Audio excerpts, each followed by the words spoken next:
Intercession or intercessory prayer is the act of praying to a deity on behalf of others. In Western Christianity, intercession forms a distinct form of prayer, alongside adoration, confession and thanksgiving. The Apostle Paul's exhortation to Timothy specified that intercession prayers can be made for those in authority. I urge, then, first of all, that petitions, prayers, intercession and thanksgiving be made for all people, for kings and all those in authority, that we may live peaceful and quiet lives in all godliness and holiness. In Islam it is called shafara, which is a form of prayer to request God by the sake of those who are near to Him, in order that as a member of the believing community one could hope for the intercession of the intercessors and hence deliverance from eternal damnation, though not necessarily from temporary one. Christianity. In the early church, the early Christians continued to practice intercessory prayer on behalf of others after Jesus' death. Saint Ignatius of Antioch was one man who exhorted Christians to continue to pray for others, and especially for those who became Docetists or held other heretical beliefs.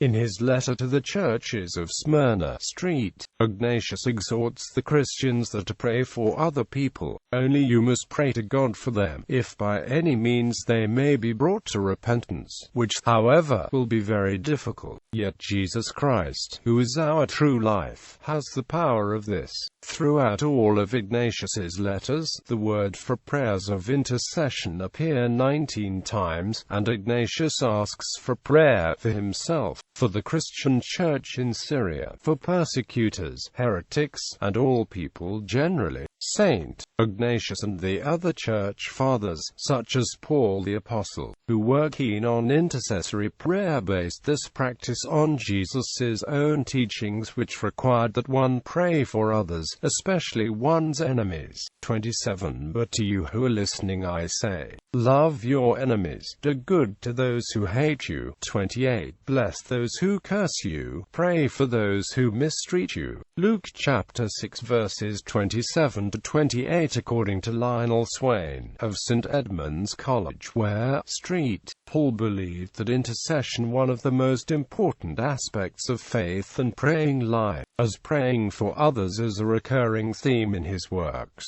Prayer acts as a way for St. Paul to acknowledge God's power. Intercessory prayer also acts as a way for the Apostle to share in the Father's redemptive love. Paul believes that prayer transforms the person doing the prayer, rather than the one being prayed for, which creates a stronger bond between him and God. Professor Dr. Johannes van Oort, Professor Extraordinarius in the Department of Church History and Church Polity of the Faculty of Theology at the University of Pretoria, South Africa, adds that, in addition to praying for wisdom, the early church was very much involved with different charismas, one of which being healing. Praying for other people's illnesses was another way that intercessory prayer was important in the early church, as healing was a sign of the power of God's kingdom. This gift of healing is specifically mentioned, among the other charismata, as a sign of being a true Christian by Irenaeus of Lyons in his text, Against Heresies. Intercession of the Saints. Intercession of the Saints is a doctrine held by the Eastern Orthodox, Oriental Orthodox and Roman Catholic churches, and most Anglicans,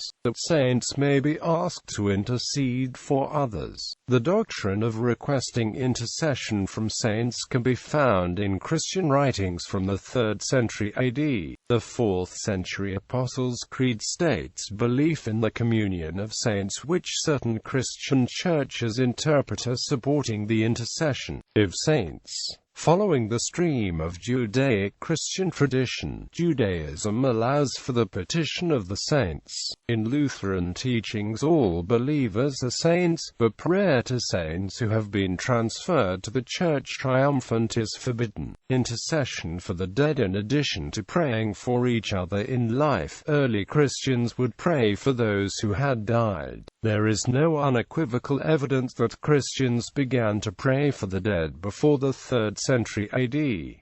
G.F. Hamilton argues that the earliest example of church prayer on behalf of dead Christians are found in the sacramentary of Serapion of them we, rather than pray for the departed in regular church services on Sunday. These early Christians would hold special commemorative occasions during the week. There was a sharp distinction drawn between remembering and praying on behalf of the dead, and those who were the faithfully departed, where Christians would only pray for those who had died as believers. The first epistle of Clement contains a prayer, while mainly for protection for the living, also includes the dead. Even quite early, a distinction was drawn between those who had died as Christians and those who had died as unbelievers. In the martyrdom of Polycarp, Polycarp is killed and his bones are taken by fellow Christians and a shrine is set up to him, where they may remember his martyrdom. In contrast, the Apology of Aristides shows how those who were not Christians were grieved for, while the dead faithful were rejoiced over. Islam Shafara is among the most controversial concepts within Islamic thought. This is because some verses of the Quran negated stating that no intercession would be accepted in the day of resurrection. Some other verses, however, confirm it, declaring that only God has the right to intercede in the next life. Finally, there is a third kind of verses that state some people have the authority to intercede by permission of God. Wahhabis, taking the first two kinds of these verses as true, believe that there is no intercessor but Allah, and say that whoever believes in intercession of anyone other than God is not a Muslim, rather is a heretic. According to Tabatabai, however, it is a famous style of Quran that it first rejects any virtue perfection for anyone other than God, then it confirms the same virtue for others, depending on his permission and pleasure.